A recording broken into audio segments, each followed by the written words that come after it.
Good afternoon. My name is Rod Ewing. I'm a co-director here at CSAC, and welcome to our weekly research seminar.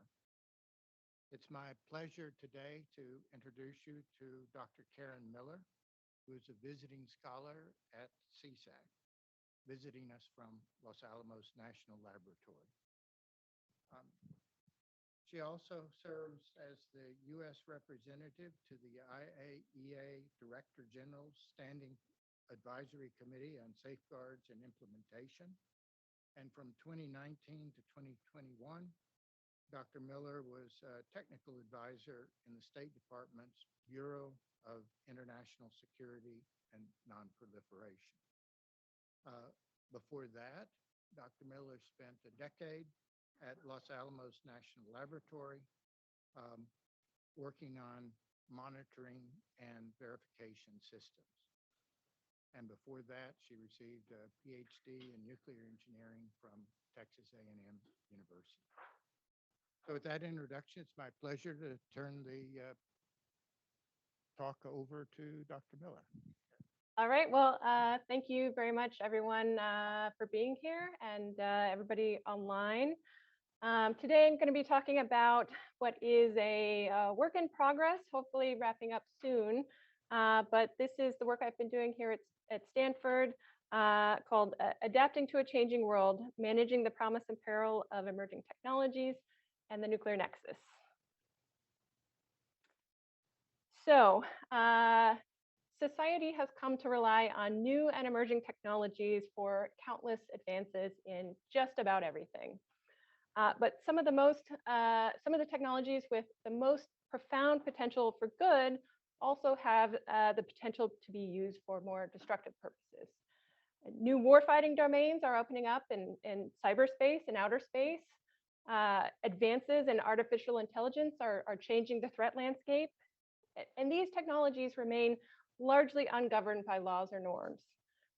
And what's more, the nexus of emerging technologies with nuclear threats is an area that I hope to convince you it demands special attention. So how should we be thinking about these issues? What can we do to reduce the threat that accidents or miscalculation will lead to inadvertent escalation, particularly at the nuclear nexus? So in this talk, I will examine emerging threats in these areas, talk about the state of play of international discussions, focus primarily on the UN, and offer some recommendations for the future. All right, start with strategic stability. So classically, strategic stability has been defined in terms of crisis stability and arms race stability. And there has been much written about the impact of emerging technologies on strategic stability, but so far there has been no consensus on what these impacts might be. On the negative side, experts have hypothesized that they could decrease the decision time or cloud the information environment during a crisis, or they could create use-or-lose scenarios that incentivize preemptive attacks. So here, just to underscore this point about the importance of the nuclear nexus, I wanted to highlight a paper that I know many of you in here have read, written by Rebecca Hirschman a couple of years ago, called Wormhole Escalation in the New Nuclear Age.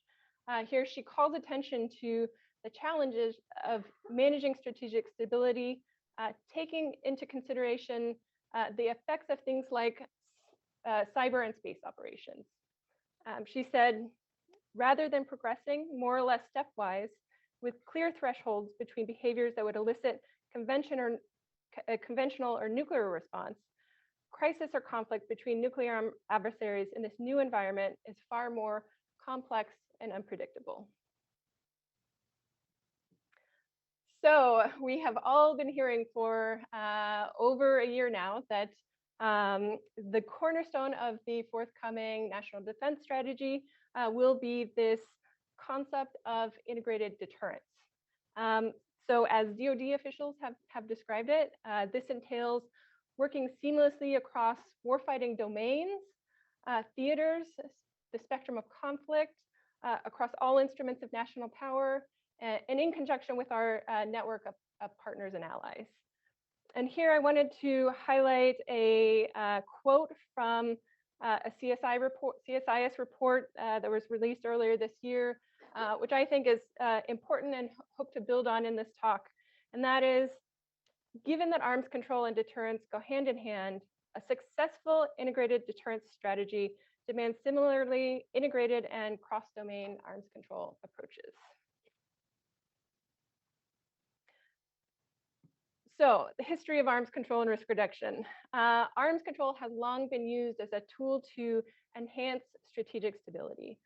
Arms control is often thought of as entailing legally binding approaches, things like, and treaties, things like New START. But the history of arms control also includes examples of informal political arrangements and reciprocal commitments. So this includes things like the presidential nuclear initiatives, where in the early 1990s, the presidents of the United States and Soviet Union, and then later Russia, pledged to take separate but related steps regarding reductions in and deployments of their tactical nuclear weapons, which we now call non-strategic nuclear weapons. In addition to limiting capabilities, such as putting caps on delivery systems, arms control has also been used to regulate behaviors and enhance transparency. So this is through things like on-site inspections, data exchanges, agreement not to interfere with each other's national technical means, and efforts to reduce the risk that certain weapons will be used, either by accident or intentionally, have also been an important part of the arms control process.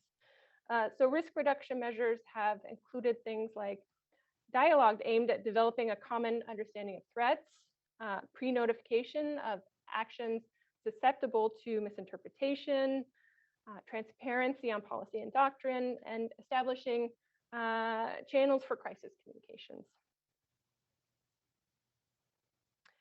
So in the work that I've done here at CSAC, I chose to focus on emerging technologies in 3 areas, including outer space, cyberspace, and artificial intelligence.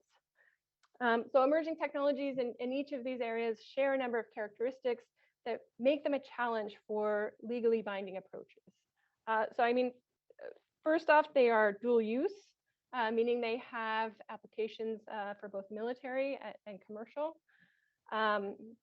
They are within the grasp of non-state actors. There are definitional challenges, there are verification challenges, and they're all evolving rapidly. So the United States has generally championed a more normative approach to the governance of emerging technologies. The idea being that international agreement on norms and rules of the road can serve as the basis for collective action to push back against bad behaviors that deviate from these norms. So for the rest of my talk, I'm going to touch on each of these areas individually and then wrap up with some concluding thoughts. So to start with outer space, space is becoming increasingly important to how we live, work, and defend our interests. It is difficult to overstate the importance of space. It's used for everything from communications to navigation, missile warnings, remote sensing, and so on. It has also become increasingly congested, contested, and competitive. The number of satellites is poised to grow significantly with the launch of new commercial mega constellations such as SpaceX's Starlink. We've also seen some what I think are interesting dynamics involving commercial space companies in Russia's war on Ukraine. So this has included things like commercial companies releasing satellite imagery of troop movements and military buildups in Ukraine, We saw reports of cyber attacks on commercial satellites coinciding with the invasion, which the United States and the European Union have attributed to Russia. And of course, we also saw SpaceX deliver satellite internet service to Ukraine following a tweet exchange between Elon Musk and the Ukrainian Vice Prime Minister, which was then followed by attempts to Russian attempts to jam those satellites, which SpaceX apparently was able to thwart. Okay, so I wanted to start here with a few words about space threats. So space systems are comprised of a ground segment, a space segment, and the data links between the two. And there are many different ways to categorize space threats. One way is this framework where you have the where the threat emanates from and where it's directed. So that's ground to space, space to space, space to ground, and ground to ground. Other characteristics that are important are things like whether attacks are reversible or irreversible, whether they are kinetic or non-kinetic, nuclear or conventional, or if they result in the creation of orbital debris. So some specific examples include things like cyber attacks, directed energy attacks that can blind or destroy optical sensors, electronic warfare such as uplink or downlink jamming, and anti-satellite missiles. And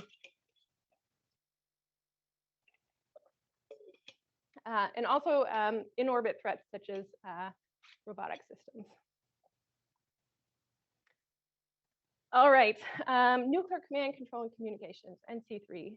NC3 provides the president with the means to authorize the use of nuclear weapons in a crisis and is often thought of as being at the heart of the nuclear nexus. So I'll point out here, since we don't have a new nuclear posture review released publicly yet, the 2018 NPR called out in particular growing concerns about threats to NC3 systems from outer space and from cyberspace. All right, international discussions. So progress on space governments is largely hung up on disagreements about what constitutes a space weapon and what the best approach is to preventing an arms race in space.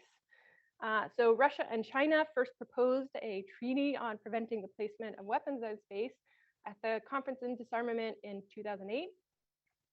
That proposed treaty is pretty narrowly focused on space-based threats, doing essentially nothing to prohibit the kinds of ground-based weapons that many countries see as the most important threat to space security. Their proposed treaty also does not have any verification mechanisms. So critics of this proposed treaty, including the United States, believe this is a disingenuous attempt by Russia and China to prohibit the types of space-based weapons that they are afraid that the United States might develop in the future, while doing nothing to prevent their buildup of ground-based weapons. So the EU at some point also proposed a voluntary code of conduct for space. This was focused on prohibiting space weapons that have the potential to create orbital debris, but ultimately failed to achieve consensus. On the positive side, in 2013, a UN group of governmental experts, or GGE, reached consensus on a report on transparency and confidence building measures in space. So this included transparency and confidence building measures having to do with states sharing information on their national space priorities, providing pre-launch notification of space launch vehicles, and notifying other countries of risky in-flight behaviors. It also had an emphasis on international cooperation on scientific projects and routine government-to-government consultations. In 2019, the UN Committee on the Peaceful Uses of Outer Space, or COPUOS, reached consensus on 21 guidelines on the long-term sustainability of space. So this included guidelines in areas including policy and regulatory frameworks, on the safety of space operations, on international cooperation, and on capacity building.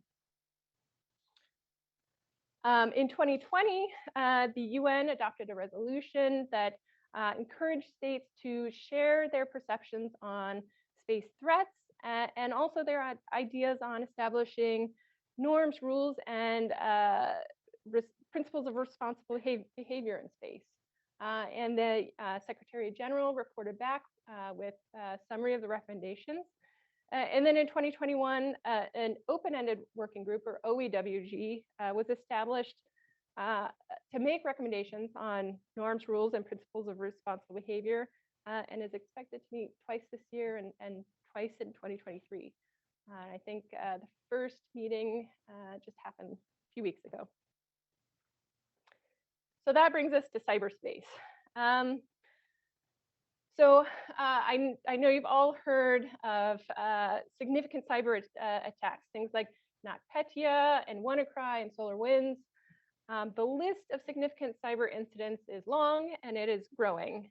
But so far, none of the most dire predictions of something like a cyber Pearl Harbor have come to pass.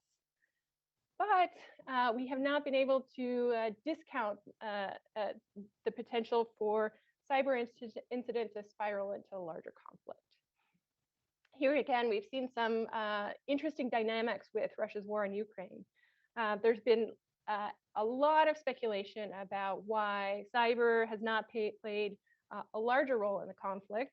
I've heard it referred to as the dog that didn't bark. We also saw Anonymous declaring cyber war on Russia, and we've seen major internet providers sever relations with Russia, potentially leading to what some are calling a digital iron curtain. So cyber threats come in many different forms. Espionage and cyber attacks both require penetration into a system, but it can be difficult, if not impossible, to tell the intent of an intruder. The goal of espionage is to collect information, whereas a cyber attack requires action to impact the confidentiality, integrity, or availability of data. Another category, cyber physical attacks. These are cyber intrusions that impact the physical world. All right, so here at the Nuclear Nexus, I wanted to point out a point that I think is really important that our colleague here at CSAC, Herb Lin, made in his book, Cyber Threats and Nuclear Weapons, where he stressed that cyber threats at the Nuclear Nexus are not limited to attacks on NC3 systems, that there's an entire nuclear weapons enterprise that must be hardened and protected. Russia's military offenses at Chernobyl and Zaporizhia have focused attention on the risks of attacks on civilian nuclear infrastructure. But in addition to kinetic attacks, these types of facilities are also susceptible to cyber attacks. So we've seen reports in 2018 of reportedly Russia attacks on US and European nuclear power plants. We also saw in 2019 reports of a cyber attack on an Indian nuclear power plant. So these are not purely hypotheticals. All right, international discussions. So cybersecurity has been on the UN agenda since 1998. There have been 5 UN groups of governmental experts between 2004 and 2017, 3 of which produced consensus reports. These reports have recognized the applicability of international law to cyberspace. They've also identified several norms for responsible behavior and confidence building measures. These include things like not conducting cyber attacks on critical infrastructure, not knowingly letting your territory be used for cyber attacks, taking steps to ensure the integrity of your supply chain. And here again, there was a focus on international cooperation and capacity building. So 2019 to 2021, we actually had two parallel processes at the UN. We had a group of governmental experts and an open-ended working group. And to the surprise of many, both produced consensus reports. These reports largely reaffirmed the recommendations of previous GGEs, but in some cases deepened understanding of them. And then those two processes merged into one, and a 5-year open-ended working group kicked off in 2021 that continues to study cyber threats, the view to promoting common understandings and possible cooperative measures to prevent and counter such threats. That brings us to artificial intelligence. So obviously there is intense global competition for AI for both military and economic advantage. The potential risks of AI in the context of international security are broad in scope, but much of the international discussion about the risks of AI has been focused on the narrow application of AI in what are called lethal autonomous weapon systems, or laws. And societies continue to grapple with how to weigh the risks and benefits of AI. Here I took a chart from the report of the National Security Commission on AI. I think it does a really nice job of summarizing how AI is transforming the threat landscape. So this includes current threats advanced by AI systems, things like AI-generated malware or autonomous disinformation campaigns. It includes new threats from AI systems, things like deepfakes and AI swarms. It includes threats to the AI stacks themselves through things like manipulating training data. And then it includes potential future threats. So this could be rapid machine-to-machine escalation via automated command and control, or the proliferation of lethal autonomous weapons to terrorist organizations. At the Nuclear Nexus, I wanted to highlight this quote by the former director of DoD's Joint AI Center, who in 2019 said, "You will find no stronger proponent of integration of AI capabilities writ large into the Department of Defense, but there is one area where I pause, and it has to do with nuclear command and control." Of course, we also have the very good paper that our colleague Rose Gottmuller published last year called "The Standstill Conundrum." Here she calls attention to the fact that new ubiquitous sensing capabilities, together with AI-driven analytic tools, may make second strike retaliatory forces vulnerable to detection. Okay, so I mentioned that much of the international discussion on the risks of AI is focused on lethal autonomous weapon systems. So laws has been on the agenda of the UN Convention on Certain Conventional Weapons since 2014. There is no universally accepted definition of what these are, but the United States defines them as weapon systems that, once activated, can select and engage targets without further intervention by a human operator. And there has been, a lot of progress on building consensus around this, but the biggest sticking point has been whether international law is sufficient or new legally binding instrument is needed. Here, the United States, along with many of our like-minded partners and allies, do not support a preemptive ban on laws, pointing to the potential for laws to strengthen implementation of international humanitarian law. Russia is similarly positioned on the issue, and China supports the ban on the use of laws, but not their development. So I mentioned there has been some progress on building consensus. a GGE on laws developed 11 guiding principles. These have to do with the applicability of international humanitarian law, human accountability, and considerations for the development of new systems. All right, so now just to wrap up with some concluding thoughts. First is, how should we be thinking about the threats associated with emerging technologies?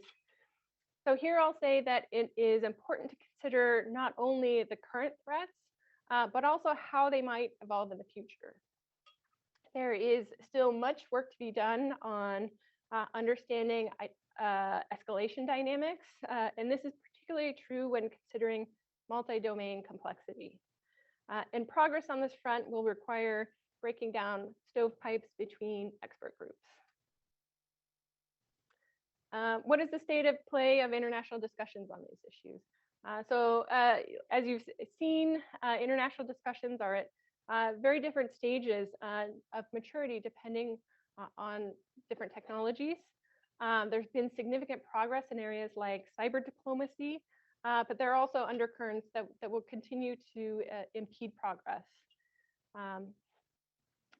There's been a lot of work on identifying norms, but also point out that norms require mechanisms for implementation to ensure that they take root. And here, finally, I'll say, I focused here primarily on the UN, but there are also many other bilateral and multilateral forums to consider. All right, do past precedents in risk reduction and arms control serve as useful models, or are new approaches necessary? Here I'll say that normative approaches appear to have the best prospects at this time, although it may be possible to devise some very narrowly scoped treaties in areas like a ban on direct ascent anti-satellite missile testing. There are many precedents that could potentially serve as useful models. Here I'm thinking of things like the Proliferation Security Initiative or the Missile Technology Control Regime. And these are essentially arrangements based on voluntary commitments from groups of states. You also hear people talk about precedents like incidents at sea agreements or agreement on the prevention of dangerous military activities, which include measures designed to reduce the chance of conflict due to accident or miscalculation during peacetime. I would say there's also need for creative thinking in this area.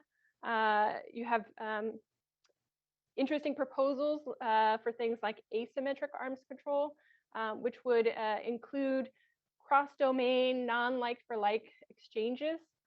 Here, I would say it may be difficult to do in a legally binding sense, but these could potentially form the basis of coordinated unilateral commitments, something like the Presidential Nuclear Initiatives.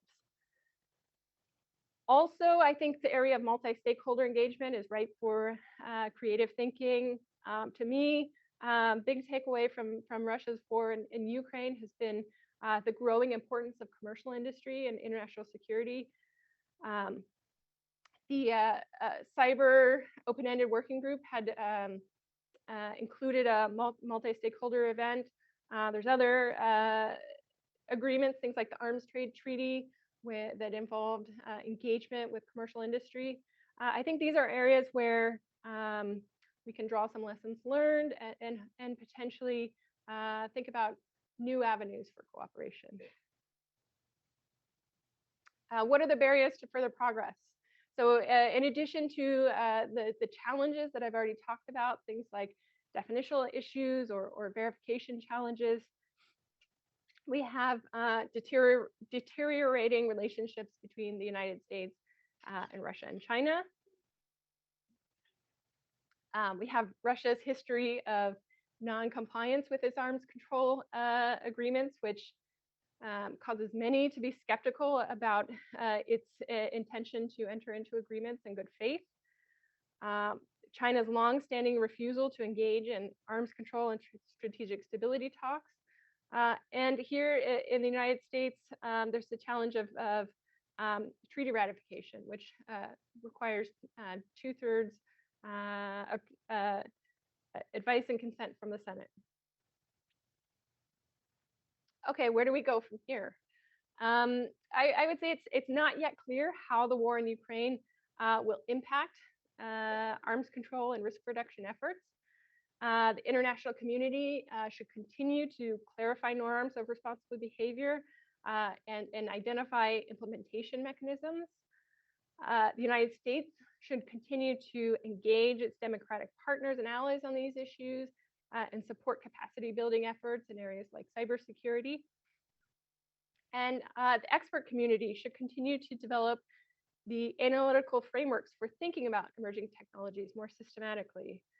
So here I'll point to two that I think were especially good. Chris Chiva wrote a Daedalus paper where he developed a framework for analyzing a technology's potential to significantly impact strategic stability along a few different axes. Also, Brad Roberts wrote a paper where he developed a taxonomy for studying the potential impacts of emerging technologies and multi-domain complexity across the spectrum of conflict. I think this kind of work will ultimately help equip policymakers with the information they need to weigh both the pros and cons of prospective agreements. All right, so I am an engineer by training, so I have a particular interest in how technical experts might support these efforts. I think technical experts have a significant role to play in multidisciplinary analysis of evolving threats. They can help develop ideas for new approaches, help policymakers evaluate the technical feasibility of proposals. Technical experts have traditionally played an important role in developing monitoring and verification technologies for new agreements, potentially some areas where that could be done for emerging technologies. And of course, the State Department is trying to modernize its workforce, build its expertise in emerging technologies. And this is a place where I think technical experts should certainly be supportive. So to wrap up, a few parting thoughts. First, I think it's important for me to say to recognize that arms control and risk reduction is only one element of a larger strategy for mitigating these threats. So this also has to include things like building resilience of our own systems and pushing back against bad behavior. Also, while the geopolitical conditions may make progress difficult in the near term, we need to be prepared with a range of possible solutions because breakthroughs can happen quickly. Opportunities could close down just as quickly if we're not ready for them. Solutions require innovative thinking and breaking down traditional stovepipes. And finally, while I've focused here on space, outer space, and cyberspace and AI, I think many of the key takeaways likely apply in other areas, in areas like quantum science or biotechnology. So with that, I will thank you for your attention and happy to take questions.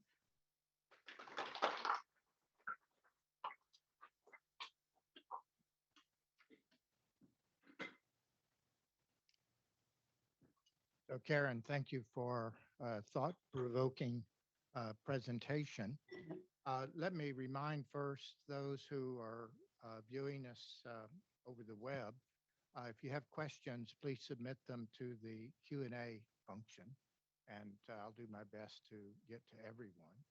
And following the tradition of CSAC, I'll first call on fellows. I don't see any of their hands up, but I'll give you the chance to go first.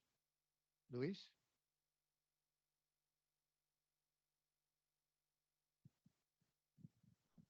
Thank you, Karen. This was a very thought-provoking, indeed, presentation. My question for you has to do with the connections between the technologies that you're paying attention to. So So you pay attention to outer space, cyberspace, and AI, but there are also increasing interconnections between these emerging technologies. So I wonder if having, even if we can have treaties, I wonder if having treaties for each of these ones separately would reduce the challenges and risks, or if we have to think a little bit more creatively and think of an instrument that maybe pays attention to those interconnections. Thanks again for the presentation. Uh, Thanks, Louise. I think that's an excellent point. It, I think one of my takeaways is that, like you said, all of these technologies are converging in interesting and important ways. I don't think that I have a predefined notion of whether each should be separate or integrated, but I think they are sort of necessarily integrated in many different ways, and there's so many different perturbations of what an agreement could look like. I don't know if I would have a good answer to that, but I think it's an important point and one that sort of foot stomps the idea that we need more multidisciplinary look at these issues, because they are increasingly converging. Right there in the middle. Go ahead. Thank you so much. It was like very interesting talk. I think you covered a lot of ground here. So my question is, like, you described like 3 different technologies, right? Like AI, then cyberspace, and then cybersecurity or space. So like if I want to take like one takeaway message that will cross-cut everything, so what your takeaway message? Well, so I'd say a couple major takeaways. The first, again, is the idea that we need more multidisciplinary collaboration on these issues. That similar to Luis's point, these technologies are converging in many different ways.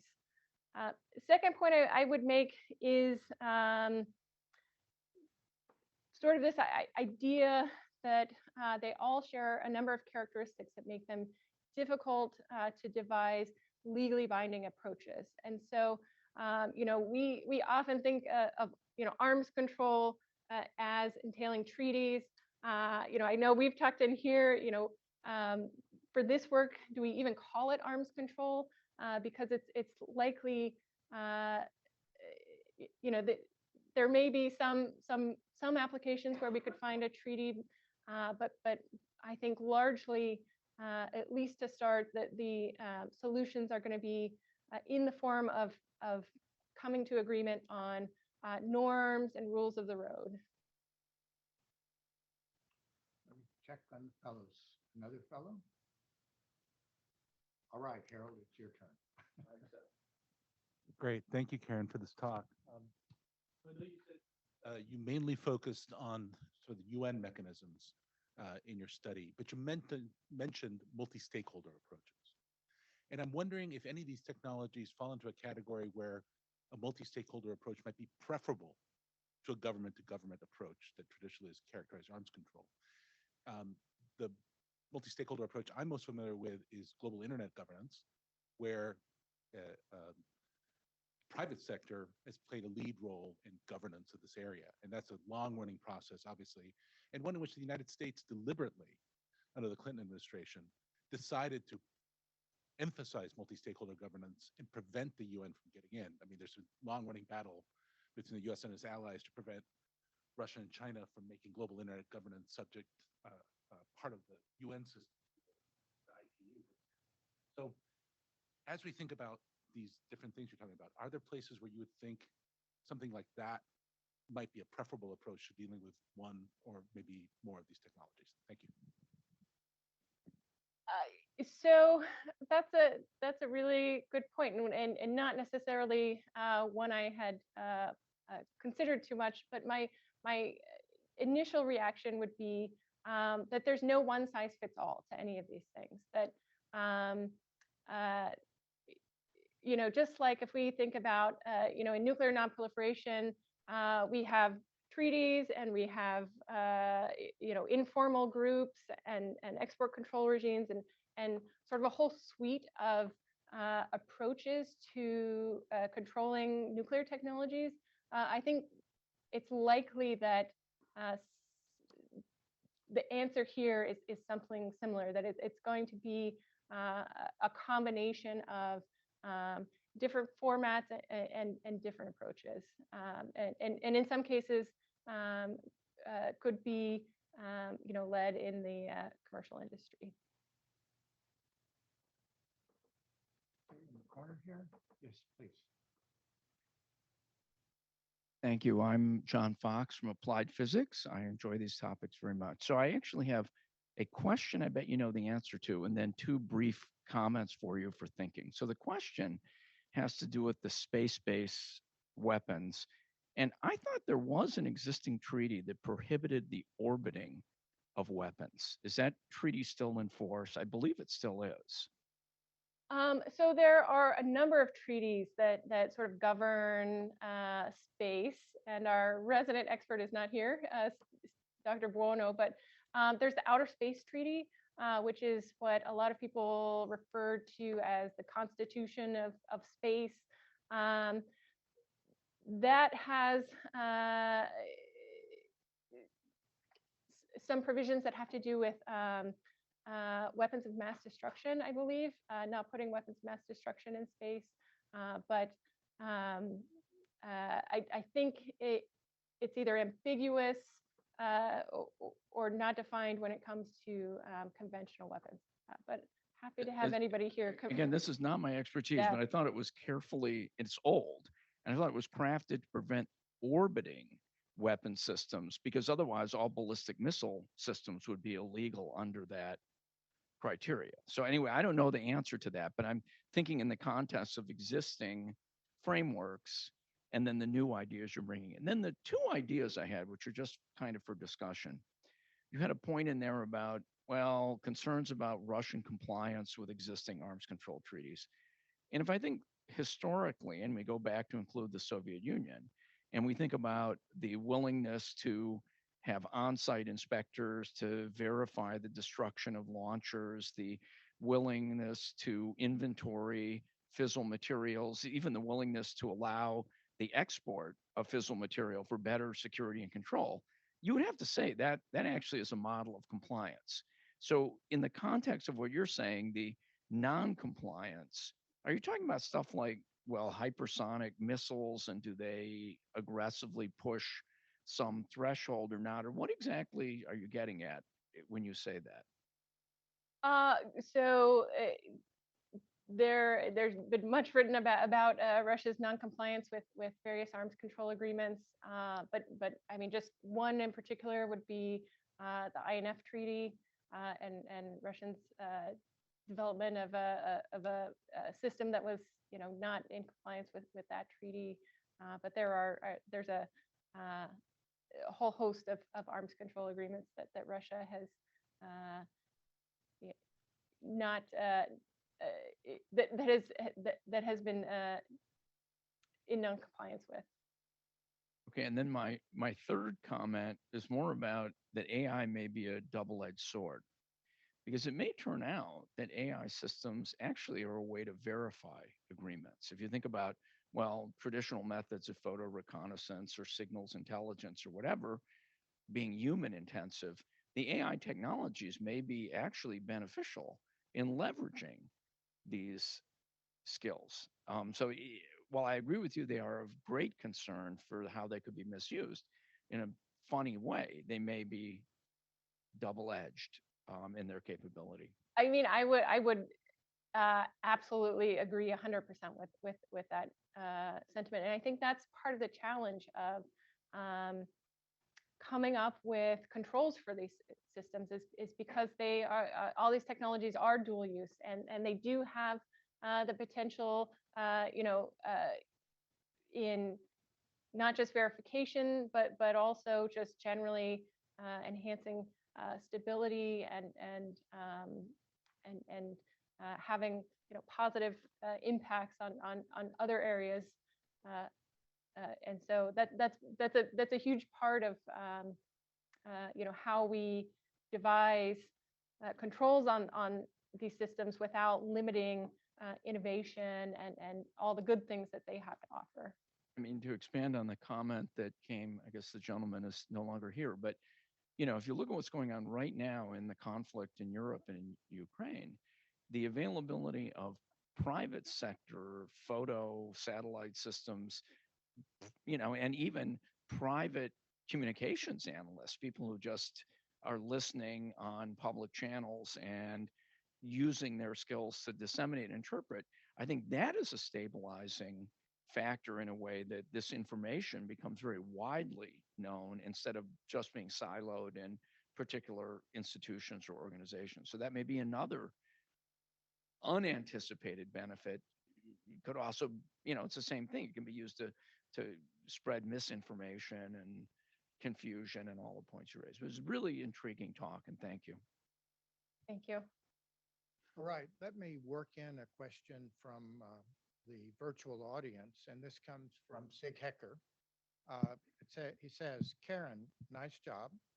It seems to me that technical innovations in the national security sphere was mostly sponsored and driven by the U.S. government.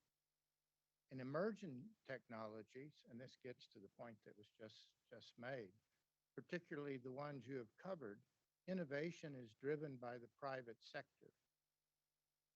Will that make the government's job more or less difficult? That's a great point. Sig and I have talked about this issue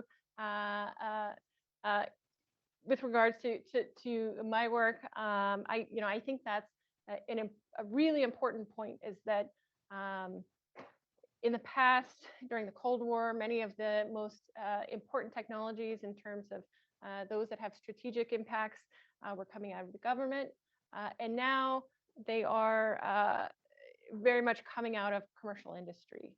I think this point really underscores the issue that I was trying to push, is that we need to enhance our thinking, have new ideas about how we engage private industry on these issues, because I think there's a lot of interesting dynamics that we haven't quite seen before, and so I think it's a challenge, but it's an important one that we need to put more work into. Thank you. Scott. Karen, I have a comment rather than a question, but I'll raise my voice quizzically if you want. It's sparked by your use of a common, but I think highly misleading metaphor, which is referring to cyber Pearl Harbor. Yeah. And it's misleading because Pearl Harbor wasn't a surprise in some ways. It was a surprise to the public and a surprise about where it took place. But we had put an embargo on all Dutch East Indies oil going to Japan as a coercive tool, and fully expected that there's a high probability they were going to respond by attacking. We thought the Dutch East Indies, maybe the Philippines, probably Singapore. And we weren't sure what we were going to do under those circumstances, especially if they didn't hit Philippines directly. But that strikes me as, that understanding of Pearl Harbor strikes me as a better analogy that you could use in this cross domain, because we were doing one thing, threatening an economic cost that would hurt them militarily, and they responded with cross domain attack, a kinetic attack against our fleet. Similarly, you talked about cross domain deterrence, cross domain arms control, but the metaphor here would be, are there things that somebody can do in one of those domains, thinking it's going to stay in that domain, but it creates cross-domain retaliation, I guess would be the right way of thinking about it. I haven't seen people write about that, but you've read much more of this literature than I have. Do you have thoughts on this, and have other people commented on it? There's the question. So I think there's a huge literature on this, which I've only scratched the surface on. But What are the best scratches that you made? Can you help us give examples of who's written on this? Well, I think Brad Roberts has written extensively on cross-domain issues. That It's mostly about deterrence, not about cross-domain. arms control. No, attacks. Or attacks. Yeah. Yeah, it's a good point. It's an area which if I had more time, I would love to dive into this more deeply. But my sense is that there's been work on this issue, but it's one thing for maybe us in the United States to have one conception of what cross-domain escalation might look like.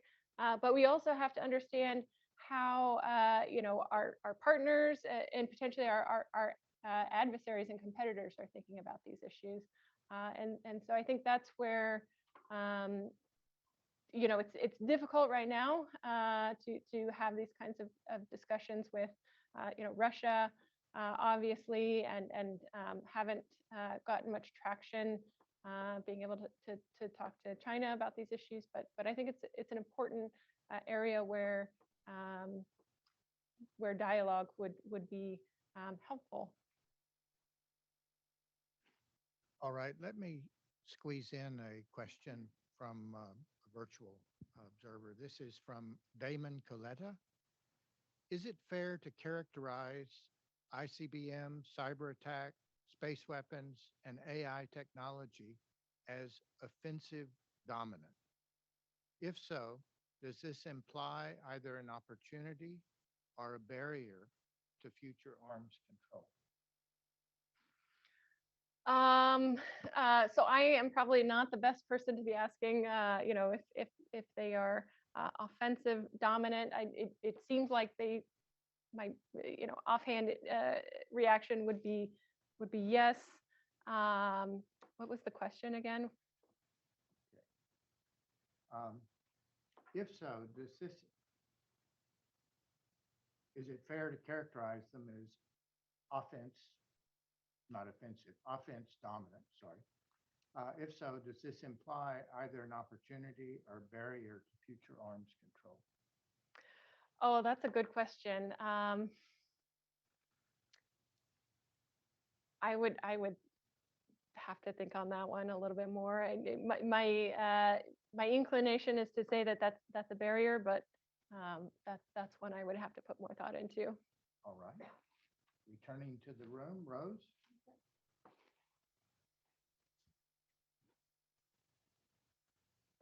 Thanks very much, Karen. I agree with everybody who said it's a very thought-provoking presentation.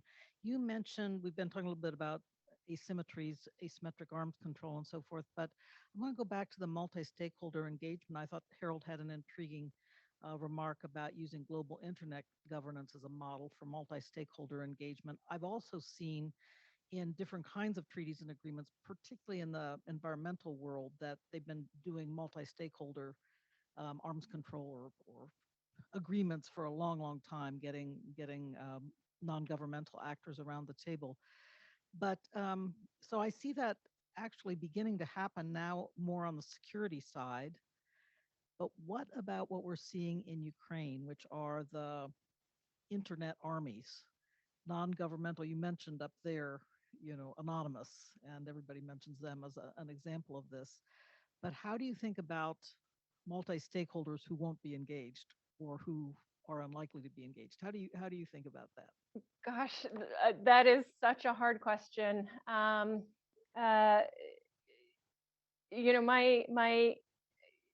initial reaction would be that just building international agreement on norms and rules of the road is the way is the best way to handle those. I think about with anonymous, my fear was always that what if somebody attacked some sort of critical infrastructure or something like that's already sort of identified as a norm, that we don't do that. But I think just making sure that those norms take root and are part of our way of thinking. That would be sort of my best attempt at thinking about that offhand. But it's definitely a difficult problem, and maybe it could be there's some analog in how we think about terrorist activities. Maybe something to draw from there, but I would have to think about it more. Let me switch back to the virtual audience. And so this question is from Chris Chiba. Says, thanks for a very interesting talk. And he answers one of the questions previously discussed. The OST prevents weapons of mass destruction anywhere in space and military bases on celestial objects. There is no prohibition on conventional weapons in space. His question, the Multilateral Interagency Debris Coordination Committee, IABC, many years ago established non-legally binding guidance or additional norms, if you will, on preventing the creation of space debris. But some key provisions were poorly observed, and China egregiously violated the IABC commitment with its ASAT test. How can future norms establishment be better with respect to compliance than the IABC experience suggests? Thank you, Chris, for answering that question on the Outer Space Treaty first. So this is the big weakness of a normative-based approach is that they're not legally binding, and so they're easier to violate. But the sort of enforcement mechanism that you have is that once you establish a norm and you get international agreement on it, is that you actually get people to do something about it and push back and make sure there are consequences when states take actions that do not live up to those norms. And so for me, that's how I would approach this is that those agreement on those norms have to have some teeth and have to they require states to push back and hold bad actors to account. Thank you. Steve, Piper?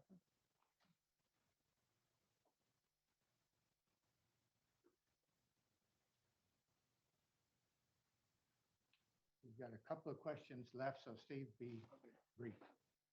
Very interesting talk. Let me ask, you referred to asymmetric arms control between domains. And I guess I can see that working. You're saying, okay, we will talk about this domain if you talk about that domain. Say, US says we'll talk about missile defense if you Russians talk about all nuclear weapons. I have a harder time though seeing though accepting asymmetric outcomes in that area. In part because if say we said to the Russians, okay, you can have a better deal on missile defense, we can have a better deal on nuclear weapons.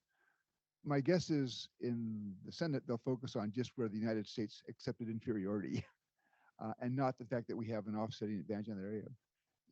Are there particular trade-offs that you could see that actually might work and might not have that kind of political problem? That's a really good point.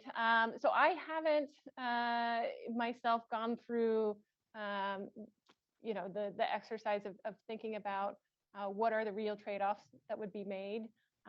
But again, you mentioned the Senate. I think this is an area where again it may be difficult to do in a legally binding sense. And I think you made this point to me earlier, but or in previous discussions, but could potentially be something that was not legally binding, which was some sort of reciprocal commitment from or coordinated unilateral commitment from states and not as part of a treaty. But what those are, I think that's an area that needs a lot of thought. All right, we're getting close to the end time, but one more question, please. Yeah, you, others. Hi, awesome talk. I'm just wondering if it's fair for me to like characterize when I'm looking at this subject of like outer space, cyberspace, AI. One of these things seems not like the other, right? There's like two domains and then one kind of tool. And I'm wondering like how you think about those things being approached differently because of their different kind of type. I know in bio, we see different stakeholders taking the lead in different places depending on whether or not we're talking about a platform and a technology or like the governance of biological space, like writ large. Yeah. No, I think that that's an excellent point. We have two domains and then essentially one technology that cross cuts both of them. I tried not to get too wrapped up about those differences in my own research, but it sort of gets back to Luis's point in the beginning that all of these areas converge in interesting ways. But yeah, it is a point that I grappled with of you have sort of two different types here. But yeah, it's a good point. So this brings us to the end of the hour. And to the virtual audience, I'll say there's still some questions on the list. So we'll be sure that Karen gets them, and perhaps separately by email, those questions can be addressed. So let's thank Karen again, and thank you for attending.